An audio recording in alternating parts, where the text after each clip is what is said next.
Good afternoon everyone. आज मेरे setup के हिसाब से मुझे 11 बजे ही एंट्री दिख रही थी। बट मैंने कुछ नहीं किया क्योंकि मेरा रूल ये कहता है कि मैं 12 बजे के पहले कोई ट्रेड नहीं लूंगा। एंड जस्ट बिकॉज मैंने वो 1 घंटा वेट किया है तो मार्केट ऑलरेडी मूव कर चुका था। एंड उसके बाद 12 बजे के बाद जब मैंने एंट्री लेने का प्लान किया तो हाथ जा नहीं रहा था क्योंकि ऑलरेडी काफी मूव कर गया था। फाइनली एक पुल बैक आया, उस जगह पे मैंने जब एंट्री ली एंड उसके बाद अपने रूल्स के हिसाब से जैसे मैंने उसको 3:15 तक होल्ड करके रखा तो मुझे एक डिसेंट प्रॉफिट देखने के लिए मिला। यहाँ पे अगर आप देख रहे होगे 2349 का ठीक सा प्रॉफिट दिख गया मुझे। बट अगर यही मैंने 11 बजे एंट्री ले ली होती, 1 घंटा पहले एंट्री ले ली होती, तो ये यहाँ पे 9490 के आसपास होता। क्योंकि मार्केट में आपको दिखाता हूँ कहाँ से मूव करना स्टार्ट कर गया था। ऑलरेडी अगर आप देखोगे तो मार्केट मूव कर चुका था यहाँ से नीचे, यहाँ इस जगह से ऑलरेडी मार्केट मूव करना स्टार्ट कर गया था। यहाँ पे मैंने 24,000 पीई का चार्ट भी खोल रखा है। इसको मैं जूम कर देता हूँ। आपको ऑलरेडी यहाँ पे स्पॉट प्राइस में दिख गया होगा कि मैं क्या दिखाने की कोशिश कर रहा हूँ। क्योंकि मार्केट ने ऑलरेडी एक छोटा सा डब्ल्यू पैटर्न बना दिया था स्टार्टिंग ऑफ द डे में, नीचे गया, फिर नीचे क्या कहते हैं हायर लो बनाया और उसके बाद फिर मूव करना स्टार्ट कर दिया था ऑलरेडी। एंड 12 बजे के आसपास ऑलरेडी मतलब काफी मूव कर चुका था, यहाँ से यहाँ तक मूव कर चुका था। अगर यहाँ पे भी एंट्री ली होती तो अच्छा एक हमें डिसेंट प्रॉफिट मिलता। इतना 12 बजे के आसपास अगर आप पकड़ने की कोशिश करो तो फिर स्टॉप लॉस बड़ा हो जाता है। तो इसलिए मैंने एंट्री करी नहीं। उसके बाद फिर मार्केट ने यही नीचे की तरफ आया, एक लो लगाया, तब यहाँ कहीं पे मैंने एंट्री करी थी। मैं वही आपको दिखा देता हूँ अभी। तो इसको अगर हम भूल जाएं हमारे स्पॉट को और आप यहाँ पे फोकस करो 24,000 के पीई पे, इसको जूम करूं मैं अगर, तो आपको समझ में आएगा कि क्या मैं बोल रहा हूँ। मार्केट ऑलरेडी नीचे जाने लगा तो 24,000 पीई का जो है उसमें स्पाइक आने लगे बड़े बड़े, और फाइनली उसने हाई लगाया एक 380 400 के आसपास का एक हाई लगा दिया।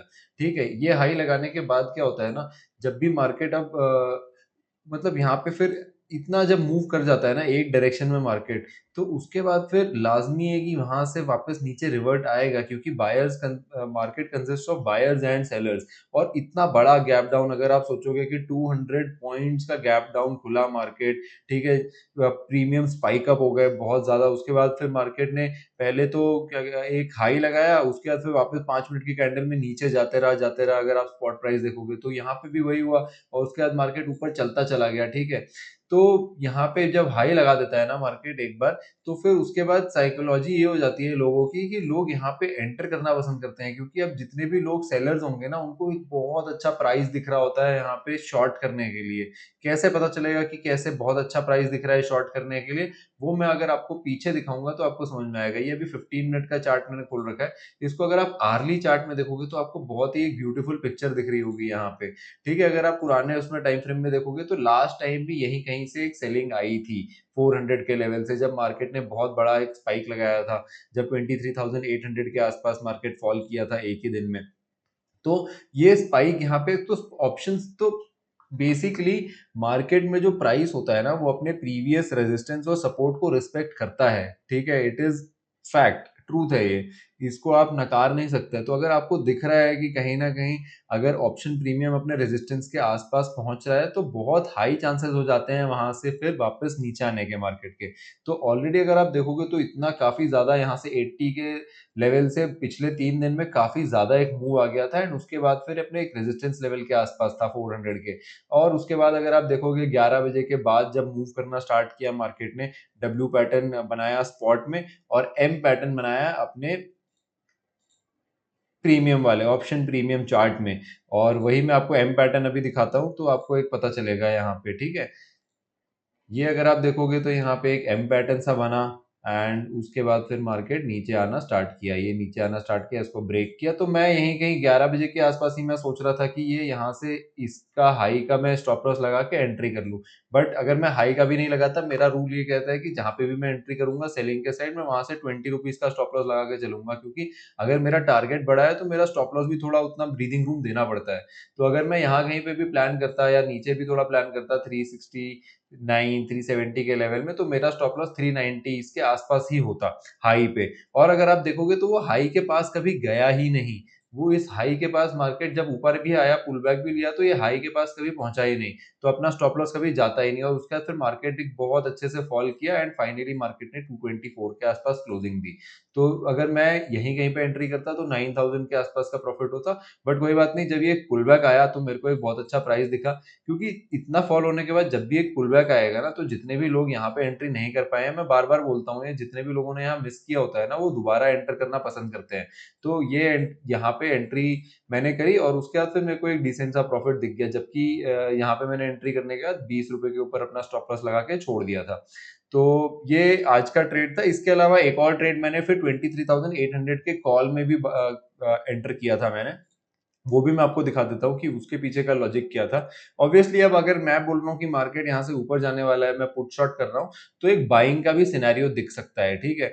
बट वो ये है कि बाइंग में थोड़ा सा ना हाथ जाता नहीं है, क्योंकि ऑलरेडी जब मार्केट इतना ज्यादा मूव कर जाता है ना, तो उसके बाद आपको डर लगता है कि भाई यहाँ से वापस रिवर्ट आ गया तो। और बाइंग के साइड में क्या है कि आपके अगेंस्ट में कई सारी चीजें काम कर रही होती हैं, जैसे कि थीटा हो गया, टाइम वैल्यू, डीके हो गया, ये सारी चीजें आपके अगेंस्ट में काम कर रही होती हैं। तो अगर आप, और प्रोबेबिलिटी कम हो जाती है, 33% होती है खाली प्रोबेबिलिटी विनिंग की ना, बाइंग के साइड में, क्योंकि अगर आप वो बाइंग के साइड का ट्रेड लोगे तो बाकी सारे फैक्टर्स आपके अगेंस्ट में काम करते हैं। तो आपके फेवर में भी अगर मार्केट जाएगा तो कई बार ऐसा होता है कि पहले आपका स्टॉप लॉस लेके जाए, फिर आपके फेवर में मूव करना स्टार्ट करे। तो यही है कि ये पुल बैक जब था यहाँ पे, तो यहाँ पे तो मैंने एंट्री कर ली, पर यहाँ पे मुझे डर लग रहा था कि मैं यहाँ पे एंट्री कैसे करूँ। ऑल्दो यहाँ पे एंट्री कर सकते थे, और मेरा जो रूल कहता है वो ये कहता है कि जहाँ पे भी मैं बाइंग की साइड में एंट्री करूंगा, वहां पे 10 रुपए का स्टॉप लॉस लगा के छोड़ दूंगा।